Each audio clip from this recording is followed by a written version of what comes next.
చాలా గ్యాప్ తర్వాత star heroine Anushka నటిస్తున్న తాజా చిత్రం ఘాటి. హరిహర వీరమ్మల నుంచి తప్పుకున్న దర్శకుడు కృష్ణ జాగర్లమూడి తెరకెక్కిస్తున్న ఈ చిత్రం సెప్టెంబర్ 5న గ్రాండ్ గా రిలీజ్ కానుంది.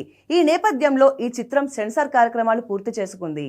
సెన్సార్ బోర్డు ఈ చిత్రానికి U/S సర్టిఫికెట్ జారీ చేసింది. మొత్తం 2 గంటల 37 నిమిషాల రన్ టైమ్ తో ఘాటి థియేటర్లోకి రాబోతుంది.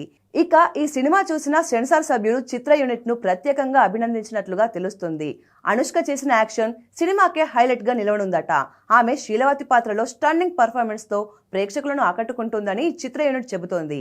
ఫస్ట్ హాఫ్ చాలా ఉత్కంఠభరితమైన యాక్షన్ తో సాగిందని, సెకండ్ హాఫ్ లో వచ్చే ఎమోషనల్ సన్నివేశాలతో పాటు క్లైమాక్స్ యాక్షన్ గూస్ బంప్స్ తెప్పిస్తుందట. అంతేకాదు అనుష్కనే స్వయంగా స్టంట్స్ చేసినట్లుగా సమాచారం. ఈ సినిమాతో నటుడు ప్రభు కుమారుడు విక్రమ్ ప్రభు తెలుగులో అరంగేటం చేస్తున్నారు. అనుష్క విక్రమ్ ప్రభు మధ్య కెమిస్ట్రీ బాగా కుదిరినట్టుగా సమాచారం. ఈ సినిమాను UV క్రియేషన్ సమర్పణలో ఫస్ట్ ఫ్రేమ్ ఎంటర్టైన్మెంట్ బ్యానర్ పై రాజీవ్ రెడ్డి, సాయిబాబా జాగర్లమూడి నిర్మించారు. ఇప్పటికే అద్భుతమైన ప్రమోషనల్ కంటెంట్ తో సినిమాపై హ్యూజ్ బస్ క్రియేట్ అయింది.